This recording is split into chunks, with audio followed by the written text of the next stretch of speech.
I am not teaching, I am publicly learning. But hi and welcome to Learning for the Life in UK test part 155, some great British inventions of the 20th century, part 5, that's on page 56, while doing a bit standing yoga, and if you participate in standing yoga, it is at your own risk.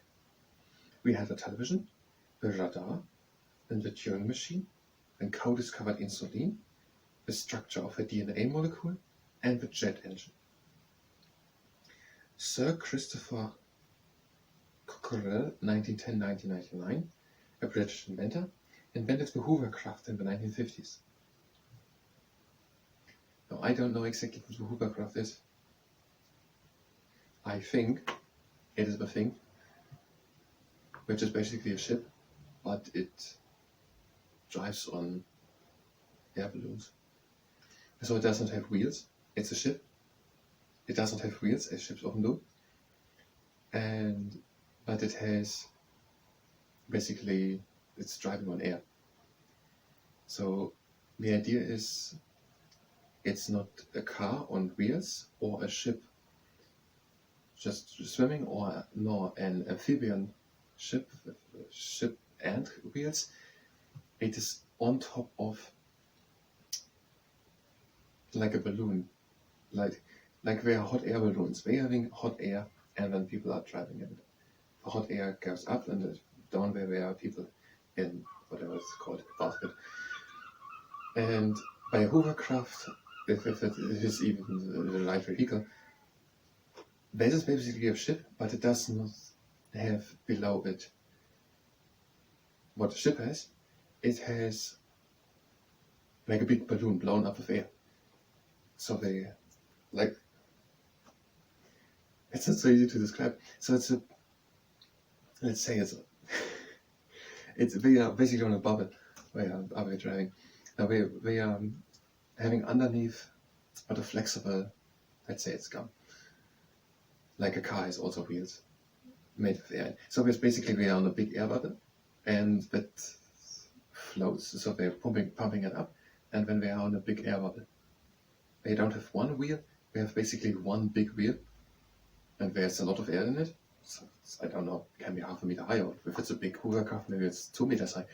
And they're pumping it full of air, and then they are basically floating on with air. And now we're having behind propellers, and with them they can drive forward. And they can go over land and over water. So they're amphibic. So it's a car, and underneath there is an air bubble, which so big, like a hot air balloon. They are pumping up a hot air balloon basically underneath them, and then the vehicle floats on it. Having on the backside propellers, now we can drive. I think that's hovercraft. It would make sense, it's Hoover. So it's hovercraft. Let's do it steady over. I'm doing the crap and morning.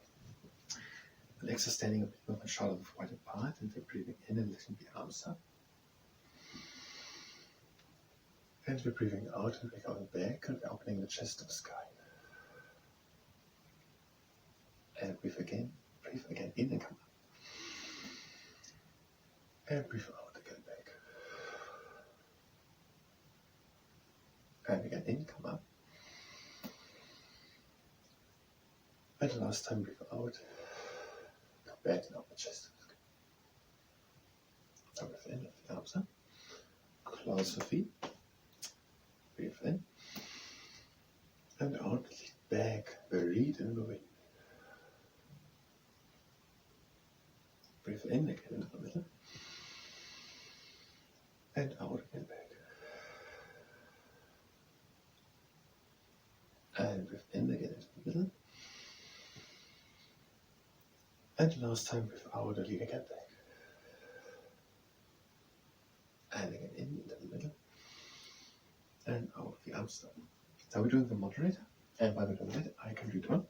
We're just having the feet standing together, and we're going in front onto the front part of the feet, and then back onto the heels, and we're just doing it over and over again.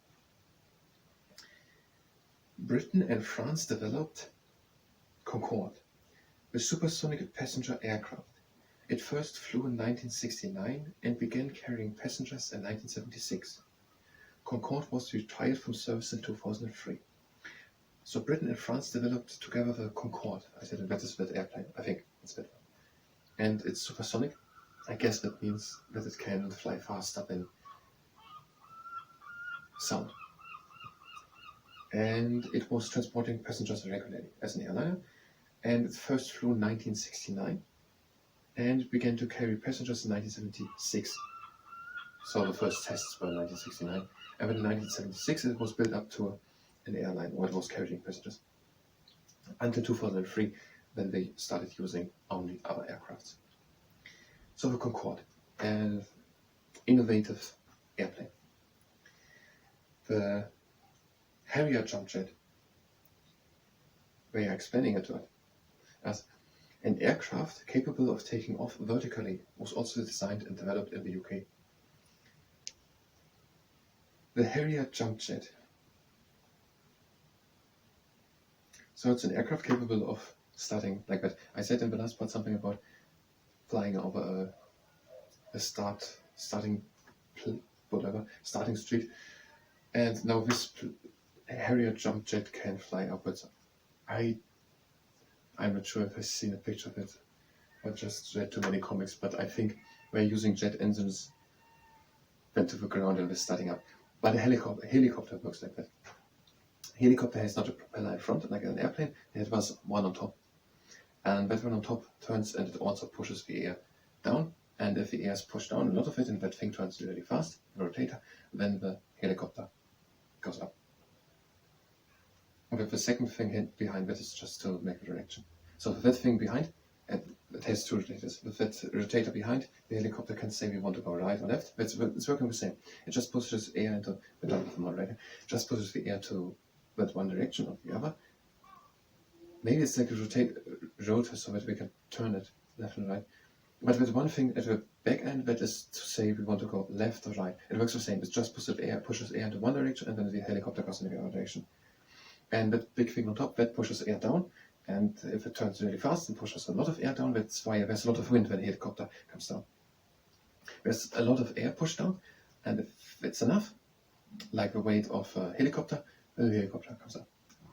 So, and they built the Harrier jump jet. There's nothing written about the helicopter, so I don't know where the helicopter was built. So the Harrier jump jet was made that way. And they don't tell us how it was made, but it's a jump jet. So why did we not use the jet engine? The jet engine works with pushing things down. So why did that thing not work like a helicopter? Just that it's not using a rotator, but a jet to push the air down. Now the Warrior. We're having the next standing white part. These toes are pointing in that direction, moving into that. We're breathing in and lifting your arms up to a T. And we're breathing out and we're bending the front leg. And we're breathing in. And out, we're leaning onto the front leg and looking up to the right. And breathe in again. And out, back into the middle. And again in. And out, we're leaning back and looking up. And now breathe in and straighten the front leg. And breathe out and bend the front leg again. And breathe in again. And out back to the T of the Warrior. Breathe in. And out. Exiting. And out with the other leg. Toes are pointing in these directions. Breathing in and lifting the arms up to the T. And we're breathing out and going into the Warrior. And breathing in. And out, we're leaning onto the front leg and we're looking up to that. And breathing in. And out, back to the Warrior. And breathe in. And out, go to the leg behind us and look up to the right. And breathe in again. And out, back into the middle. And breathe again in. And out, exiting away. Well, let's look if we can do one thing more. In the 1960s, James Goodfellow, born 1937, invented the cash dispensing ATM, automatic teller machine, or cash point. The first of these was put into use by Barclays Bank in Enfield, North London in 1967. Now it explains itself to me now through the context. So, James Goodfellow invented the cash dispensing ATM. An ATM is an automatic teller machine. It's also called cash point.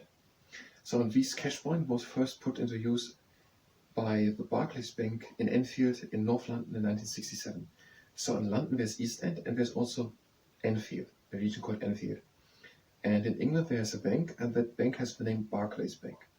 And this Barclays Bank was the first one to use one of these cash points.